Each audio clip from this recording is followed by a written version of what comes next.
Welcome to Business Review, a daily program that delves into the latest and most significant economic stories. From stock markets to currency news, Business Review covers the most up-to-date developments in the global financial world.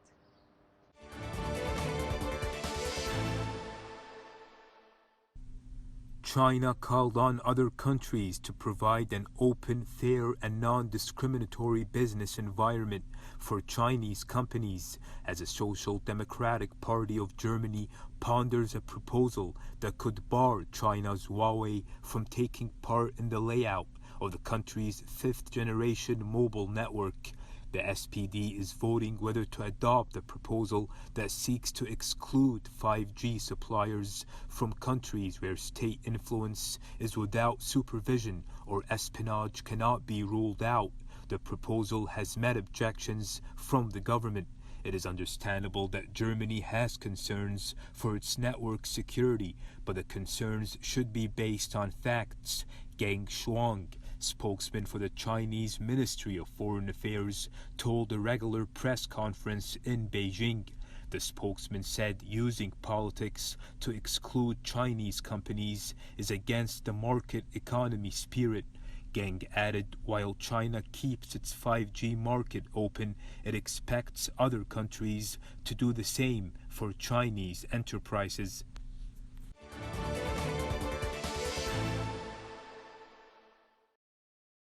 Experts believe the agreement on the text of a Phase 1 trade deal reached by China and the US has sent a positive signal that will help boost business confidence and stabilize market expectations. The text includes 9 chapters. The preface: intellectual property rights, technology transfer, food and agricultural products, financial services, exchange rate and transparency, trade expansion, bilateral assessment, and dispute settlement, and the final terms. China has agreed to increase imports of U.S. agricultural products, and the latter will gradually eliminate its tariffs on Chinese goods, according to the deal. According to the agreement, Chinese enterprises will import more high-quality and competitive goods and services from countries, including the United States, under the WTO rules, as well as market rules and business principles. Meanwhile, the Customs Tariff Commission of the State Council said China suspended the planned additional tariffs on some U.S. products. The suspension covers the 10% and 5% additional tariffs, respectively, on the imported products, according to the Customs Tariff Commission of the State Council. Besides, the country will continue to suspend its additional tariffs on American-made vehicles and auto parts. The deal has been welcomed by the market and enterprises. U.S. stocks and A shares on the Chinese market eked out gains after the world's 2 largest economies had reached the Phase 1 deal.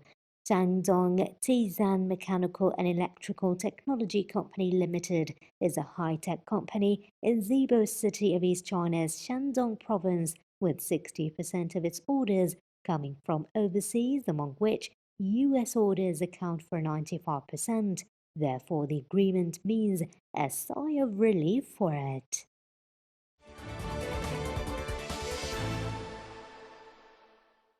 While U.S. President Donald Trump wants to drive Venezuela's socialist ruler out of power with economic sanctions, there has in fact been a burgeoning influx of American-bought goods, from Nutella spread to Oreo cookies.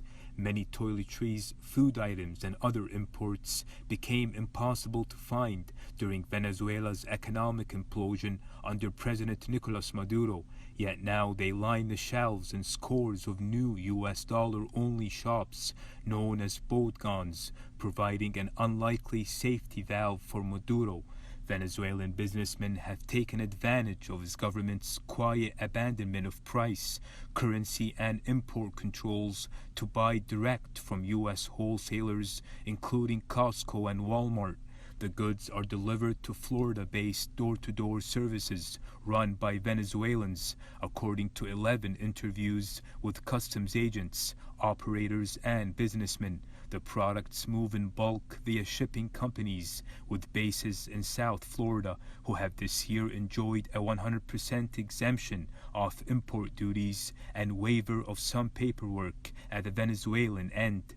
The shift shows how Venezuela's economy is evolving to survive sanctions that have hit oil exports. The trade from Florida does not violate Trump's sanctions because they target business with Maduro's government, not with private entrepreneurs. It has, however, bemused some Venezuelans used to constant anti-imperialist rhetoric. The boat gowns are reminiscent of the dollar-only stores communist Cuba ran for foreigners in the 1990s. 120 new such stores have been found in Caracas alone, primarily in middle-class areas, outnumbering the 27 Bolivar supermarkets in those areas. Competition has brought down the price of niche market items such as boutique hair products.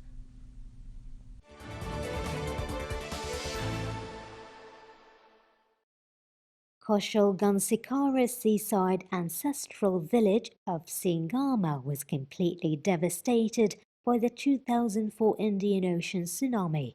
15 years later, however, the village was rebuilt and has risen from the rubble. Gansikara left his lucrative sugar business to devote his efforts to rebuilding the village. According to Gansikara, the village once rallied on coral mining as one of its main means of income. The absence of coral left the village's coast without any resistance to the killer tsunami waves. Gansikara started to push his foundation of goodness, which he founded in 1999, to help villagers learn other vocations, including local tsunami survivors such as Namal Ishari, who was taught administrative skills and is now the team leader of their business process outsourcing office. Gansikara's foundation has built homes for local tsunami survivors, provides educational courses, and also offers diving courses for tourists.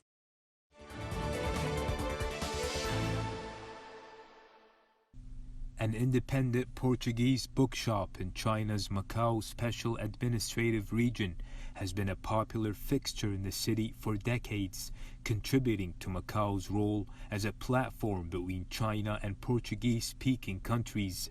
The Livraria Portuguesa bookshop has been operating for nearly 35 years and is proudly run by owner Ricardo Pinto, who enjoys the brisk 20-minute walk from his home to the store. His idea for the shop back in 1985 was to keep Portuguese culture alive after Macau's return to China in 1999. Today, business is booming, with various books also available in English and Chinese. Like many other bookstores, Pinto organizes regular cultural events, including an annual festival called the Script Road, which helps promote Sino-Portuguese communication as well as bringing along new publishing opportunities.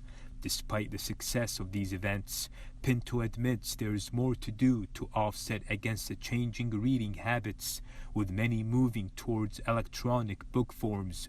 The bookshop also features many souvenirs and art products on display, highlighting how more Portuguese cultural elements remain popular in Macau. Alongside Pinto's retail efforts, the Investment Promotion Institute of Macau helps advertise to wider audiences. The bookstore also intends to expand ties with some other local platforms to achieve more sustainable growth. Thanks to deepening trade cooperation between China and Portuguese-speaking countries, more policy support is now available to vitalize the emerging market. For example, an RMB clearing network in Macau has finished building a cross-border payment system which covers basically all Portuguese-speaking countries, according to the Macau branch of the Bank of China. As a free port with historical roots in Portugal, Macau is well on its way to attract more trade and investment, and now better services as a cooperation platform between the two sides. With a series of other measures still in place, small businesses like Pinto's are hopeful of more promising possibilities in the future.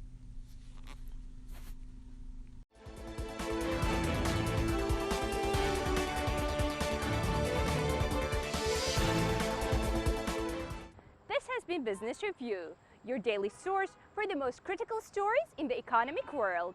Tune in next time for the latest financial news impacting the world economy.